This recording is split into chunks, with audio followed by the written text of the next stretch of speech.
All right, y'all. I want to remind everybody to go ahead and subscribe to my secondary channel, Relax with Blue. I am doing vlogging over there. If you missed the Girlfriends episode 3 and 4 or Salt Lake City episode 2, all of those will put on that channel so I can get that channel monetized sooner, just in case something happened over here. As you remember, I had a copyright issue, which has been resolved, but I still want to make sure that both channels are getting engagement. So will you guys please go over to Relax with Blue and subscribe to that channel as well. I will be vlogging there for Vlogmas.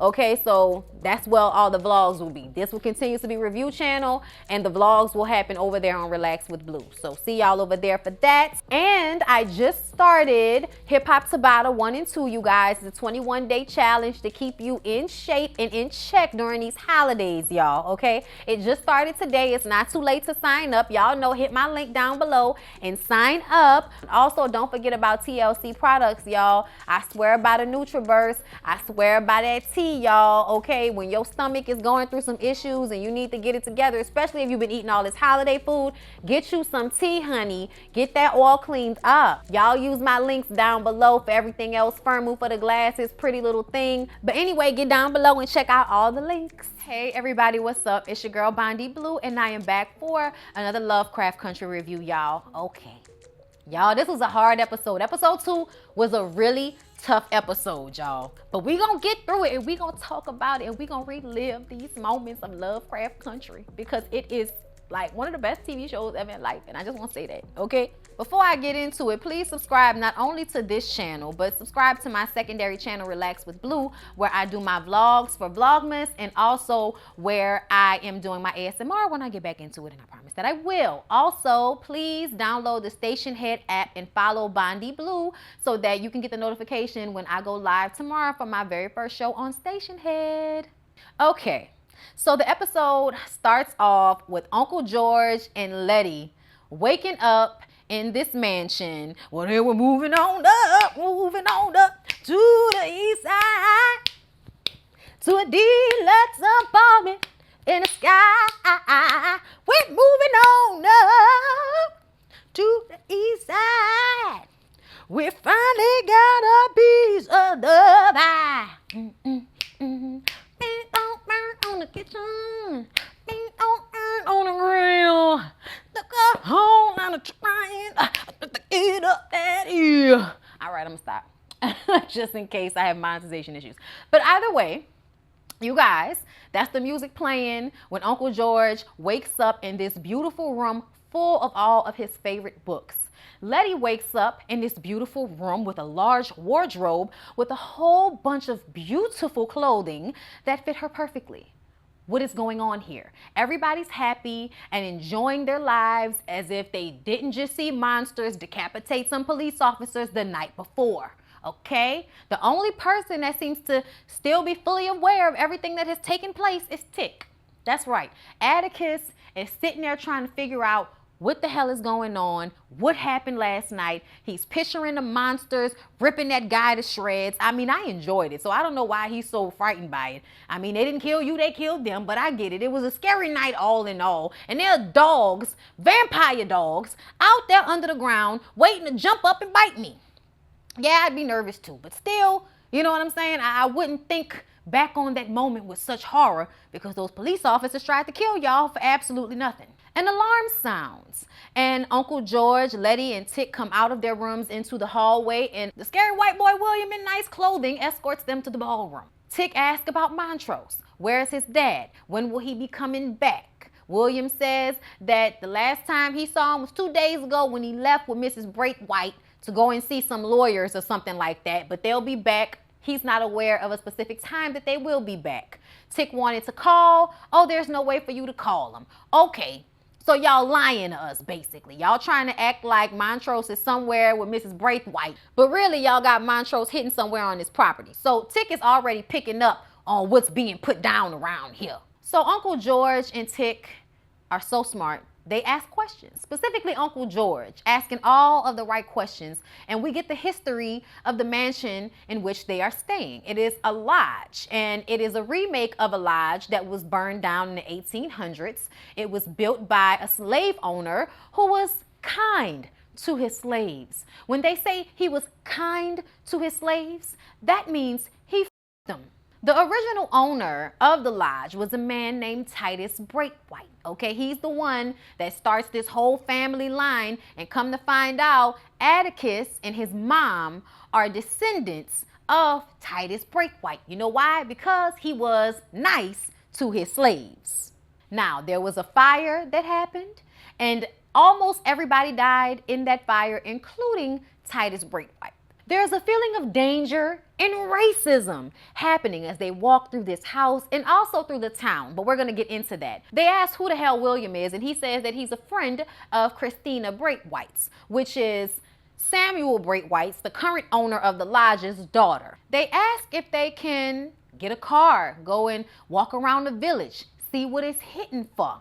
Basically, if they can go and look for Montrose. And William says as long as they're back by dinner, because that's when the other lodge members will, appear, and everybody's having dinner together that night, except for Letty, because there are no women allowed. Did I mention that not only is there racism, but there's misogyny to the nth degree?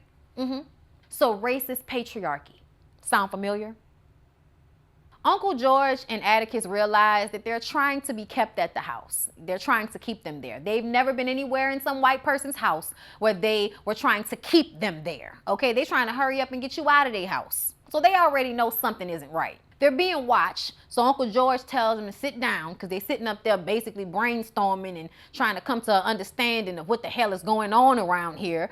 And William is watching from the window, and Uncle George sees him. So he's like, sit down, act like everything's cool. They've been treating us real nice up until now, so let's just chill out. We don't want to scare the white folk. All right. They go to the garage after they finish eating, and they find their car there. Their car that was smashed into a tree in the middle of the woods.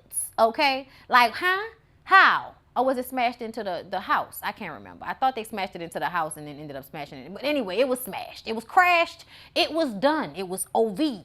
So how did the car end up in the garage? Okay? Just so many unanswered questions. William shows up out of nowhere, scaring the bejesus out of everybody. He says that they found it on the side of the road. Yes, y'all found the car that was in the woods on the side of the road? I don't believe you. Letty thinks Tick is shell-shocked when he says that monsters attacked them in the woods last night and that they killed the cops that tried to kill them last night. Letty thinks that he may just be going through something because of the war. And he hears them because he has really good hearing. And he says, this is not me being shell-shocked, okay? Monsters jumped out of the damn ground and tried to kill us and turned the cop into a vampire puppy. Do you hear me, bitch? Vampire puppies. Uncle George says, calm down, Tick. It just doesn't make any sense. That's all. We're just trying to make sense of all this. Tick says, does it make sense for them to have a room for you full of all your favorite books? Does it make sense for them to have a wardrobe full of clothes that fit Letty perfectly? Come on now. Does any of this shit make sense? Any of it? Talk to me. Then Tick hears the same dog whistle that called the vampire puppies up off of them last night. He feverishly runs up to this white lady who's holding these crazy dogs that are barking real loud, arr, arr, arr, doing all of this. And Tick is like coming off mad aggressive. I was like, Tick, calm down. I understand you upset, but damn, chill out. You run up to this white lady with all of this, I don't know. You know how they be. You can't do too much. They might try to kill you. But, I think the only reason they didn't is because everybody knows that he's there for a reason. You know what I'm saying? The surrounding town and all of that, they know he there for a reason. And this white lady, okay, who is very dirty looking. I didn't get her name, but Uncle George asked if she was the sheriff. And she's like, why would you say that?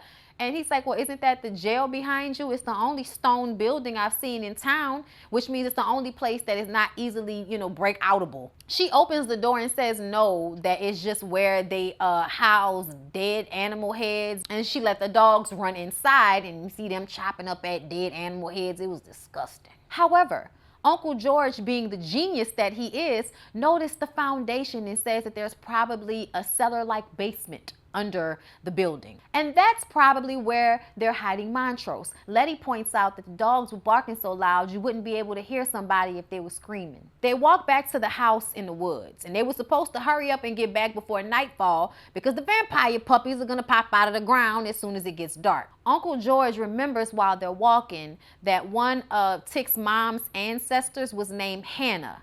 and she got pregnant by a very nice slave owner who died in a fire. Okay, so Hannah is the person who survived the fire in that house, came out with a baby in the womb who had the child that had tick, I believe. Or had the child that had tick. Whatever. Y'all know what I'm saying. But either way, Hannah was probably taken advantage of by her slave owner, Titus Breakwhite. And that is how you get a line of black people with this white man's blood. So they did it to themselves. You did it to yourselves. So this is the birthright that Montrose was talking about in his letter. And that's when the vampire puppies show up and come running up on them. And then Christina shows up on a big horse, okay, and stops it, okay, stops the vampire puppies from attacking Letty, Tick, and Uncle George. Also, the dirty lady comes around with the dogs, helps them get back to the house. Almost immediately, Uncle George and Letty have forgotten what happened. They're like, why are we dirty? And Tick is like, y'all don't remember the vampire puppies just tried to kill us again? You know what I'm saying? So obviously it's a spell. Tick isn't stupid. He's very, very, very smart. So he's picking up on all of this very quickly. He's read sci-fi. He knows what's going on here. This is some magic. So when they get back to the house, Christina brings Atticus in to meet her dad, who is lying on the table in a dungeon with a cloaked man reaching inside of his open body to take out his liver.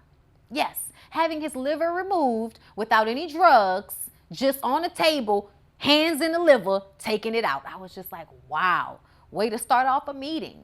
Christina is completely and utterly bored with her father and him telling stories of the Garden of Eden.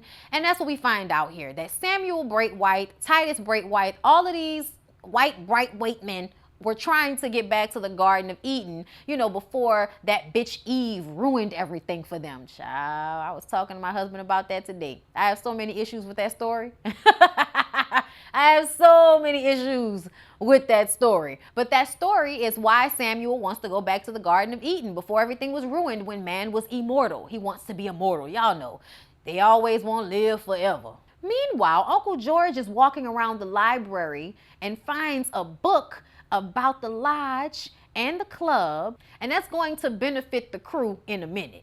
Did I mention that Samuel, Christina's daddy, is Fitz? Yeah, they put real white hair on him and made him look like a bad guy versus how he looks on Scandal, which is kind of bad guy. Not too bad, but kind of bad. Not too bad. You don't hate him. You definitely don't want him to burn up in a fire like you do Samuel Breakwhite right here. Christina jumps in and finishes her daddy's long drawn out story about the Garden of Eden and how that bitch Eve came in and ruined everything, turning it into tribes instead of one clean monarchy, you know, like the English and everybody like. They like one clean monarchy. They don't like all these tribes and stuff like black people got.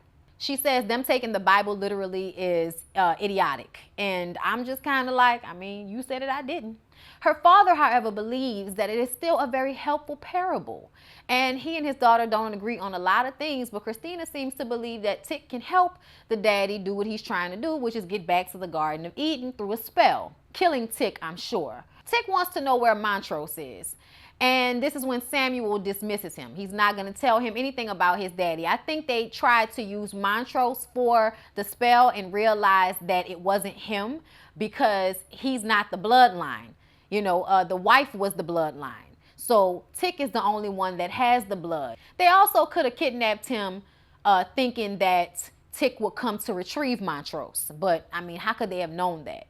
When Christina is walking Atticus back to his room, they have a very quick conversation about what's going on here. She says that even though her father seemed all chill and shit when they were downstairs, him and the rest of his lodge members are very dangerous enemies to have, and he should be trying to make some friends because not all white folks are out to get you. I said, maybe not all. Not all. I know some great white folk now, okay? But child, I don't think any of them are in this house. They're terrible. They're elitists. Okay, Atticus mentions how they sound like the wizards of the KKK, and she was like, oh my God, they're too poor for my family to ever fool-la-la around with them, okay? They too poor. So I'm like, so they're elitist and racist. Oh, great. When you add those two things together, science projects. Christina wants to be somebody's friend, but she doesn't want to let them go. So he says, listen, if you want to be my friend, how about you take that spell off of Uncle George and Letty so that they can remember what happened with them damn vampire puppies that y'all sicked on us.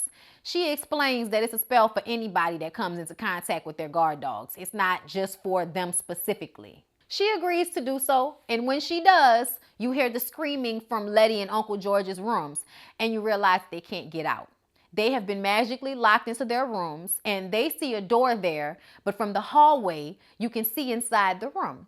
And these magical scenarios start to play out in each of their rooms. So Letty has Atticus come in, and she talks about her mom and how her mom would always leave her alone, and how one time she was gone so long she never knew if she was gonna come back. And that scared the shit out of Letty as a kid, you know? And so this version of Atticus is trying to comfort her, and it turns into them about to have sex. And I would like to remind everybody that Letty is a virgin. So she wasn't trying to have sex in that moment when they started to make out. And then this turns into, you know, a forced situation. Like Atticus is forcing himself on her. And then a snake comes out of his damn pants. I said, so you was going to sew her with a snake?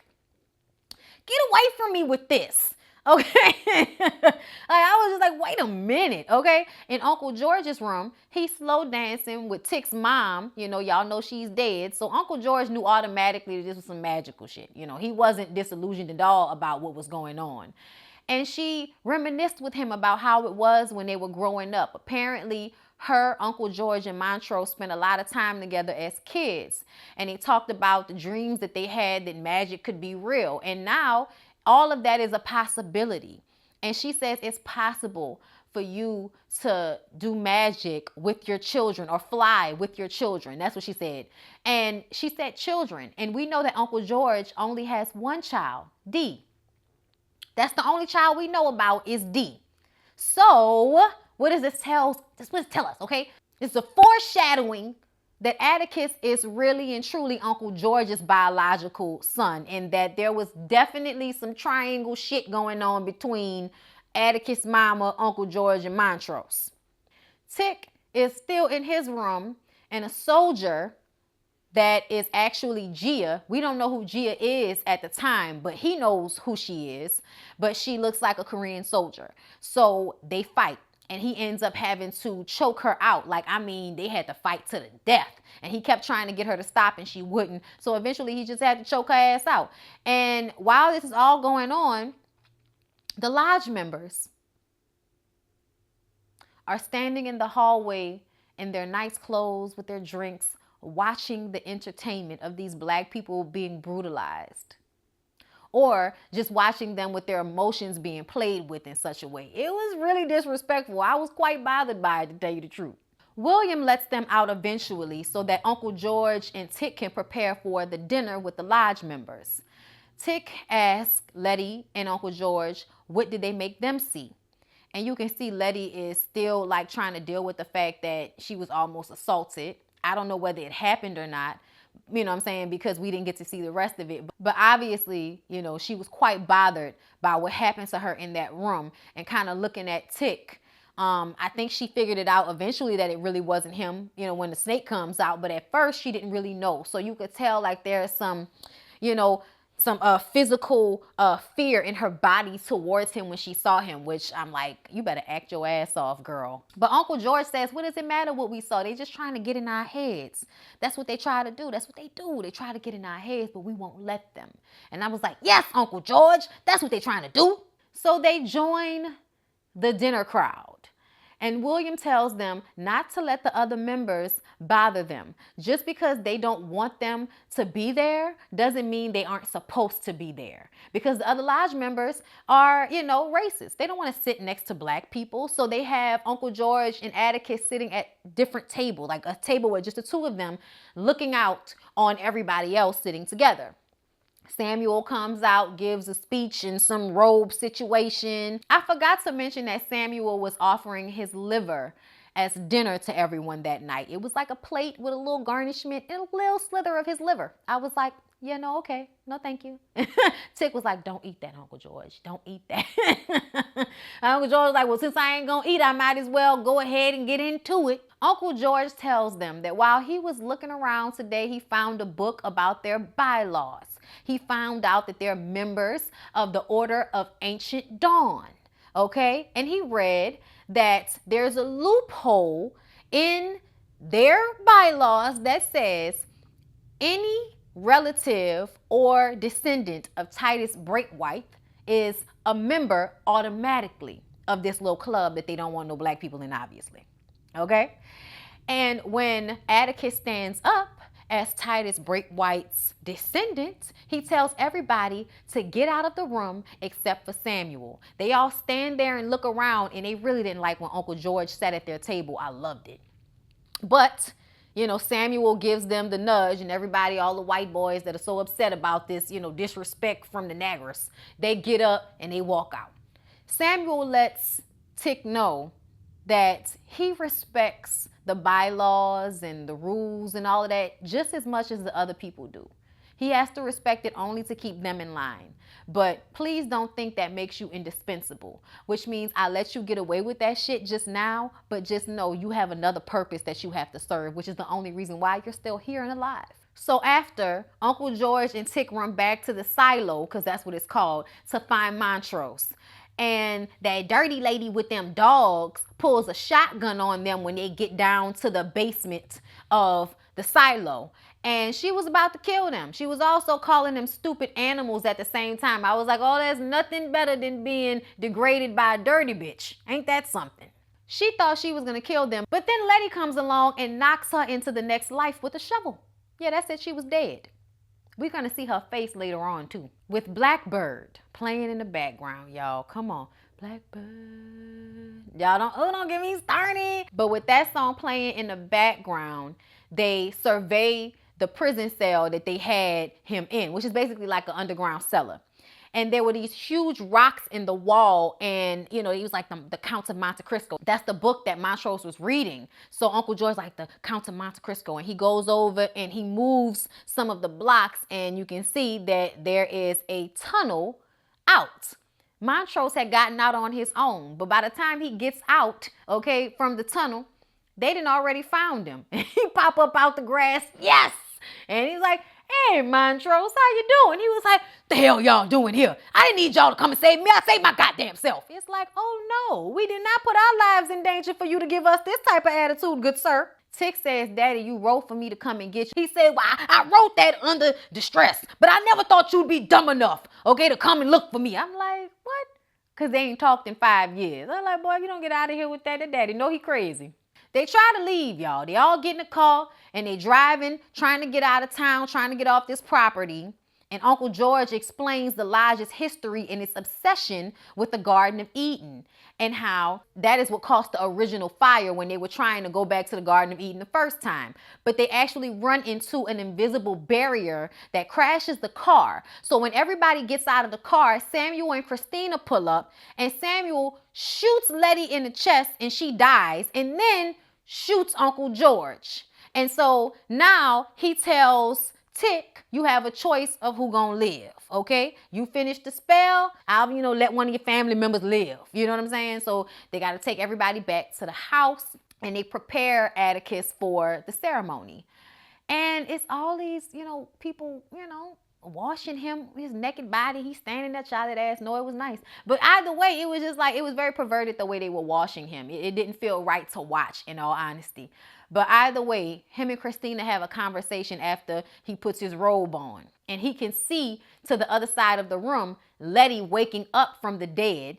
And Montrose is looking after Uncle George, because Uncle George is still not healed yet. But Letty has woken from the dead. So that's also going to have some ramifications for her. You don't just die and come back and, be fine. It don't happen like that.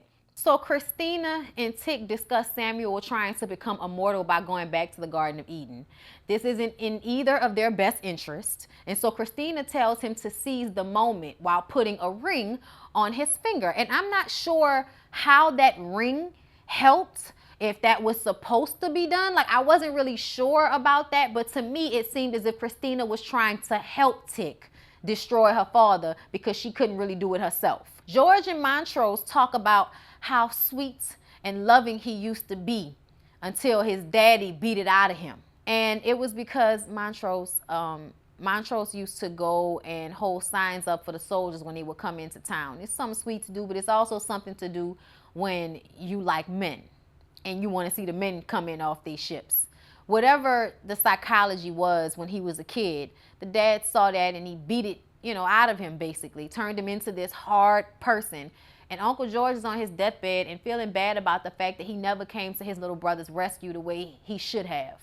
And now he's trying to help him with his relationship with Tick and tell him, let him see that side of you before it's too late. Montrose old ornery ass said, don't tell me how to raise my son. Okay, I done told you before. And he may not be your son. He was like, nigga, I told you, we don't never need to have that conversation again. We done already decided on who this boy daddy is. Do you hear me? He was like, I know. All right, I know. But don't waste no more time. As they bring Tick in for the ceremony, we hear Whitey on the Moon, y'all, which is a spoken word piece. I didn't get the name of the author of it, but it's especially wonderful during this moment because it speaks on what's happening. And it's like, Whitey's on the moon. I can't pay my bills. A cockroach bit my sister in the face while she was sleeping. I can't find a job. And Whitey is on the moon. Think about that. Like, what does that say about society that you can reach so far for the moon while here on earth people are starving and dying? Like, why not put those resources into the lives that are already here? You know what I'm saying? Like, that's the perspective of the poem. So when you think about how y'all are trying to go to the Garden of Eden, like y'all not already rich, like y'all don't already own the world, and you trying to go back to be immortal, everybody else is just trying to play catch up. You know what I'm saying? Trying to catch their footing, trying to get a portion of what you've amassed from slave ownership. And you trying to get to the Garden of Eden. Like, word, Whitey's on the moon. I love that spoken word piece. So they start the ceremony and it's working. The portal is opening. Tick seems to be dying and he has this ring on and you see like all of this power surging and whirling around him. And he can see Hannah, his pregnant ancestor, through the portal. I don't know what happened in this moment, but the house starts to crumble around them. And you can tell that Samuel is starting to see that this spell is not working the way he thought it would. At first, he have all this greenery growing everywhere, so we think we're about to go to the Garden of Eden. But it wasn't really like that. That house started to crumble. And so Letty tells George and Montrose it's time to go. Tick screams out, ah! All the magic that comes from his body obliterates everybody in the room. Samuel and all of the other men who were involved. His ancestor, Hannah, is kind of standing still in a portal doorway carrying a book. And when she starts to run out of the house, he starts to follow behind her. And she's showing him the way out. And it's the same way she had to run out all those years ago when she was trying to run from that house in the fire. He gets out just as the house collapses. And he thought that his family was still inside. But then he hears Letty say, Tick. He turns around. He hugs her because in this moment, he's so happy that they're okay. And then Letty looks at him. And she didn't even have to say it, y'all. She didn't even have to mouth the words. She just looked at him. And he knew that Uncle George was gone, y'all. And she grabs a hold of his arm. And when they walk back to the car together, and you see Montrose just sitting there, just lost, tears rolling down his face, holding his dead brother in his arms in the backseat of his car. And Tick and Letty come over to the door, and he looks down and he just, the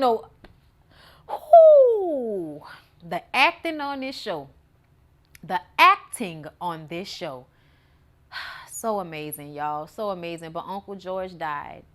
And I was so upset, y'all. When I first watched it, I was like, how y'all gonna kill off Courtney B. Vance on the second episode? I was so mad. I'm like, that's Courtney B. Vance. You don't kill off Courtney B. Vance in the second episode. But then I was like, this is a horror movie. I mean, it's a horror show. So it also set the tone for you not knowing who would live the next episode. You know what I'm saying? Having a main character die in the second episode kind of repositions you in the show.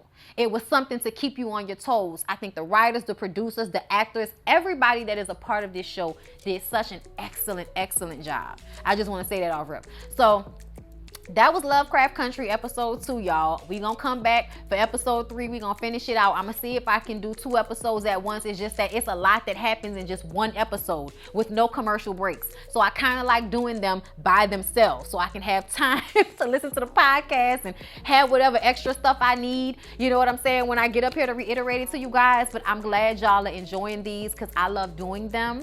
So please don't forget to like, comment, and subscribe. And I'll see y'all in the next one.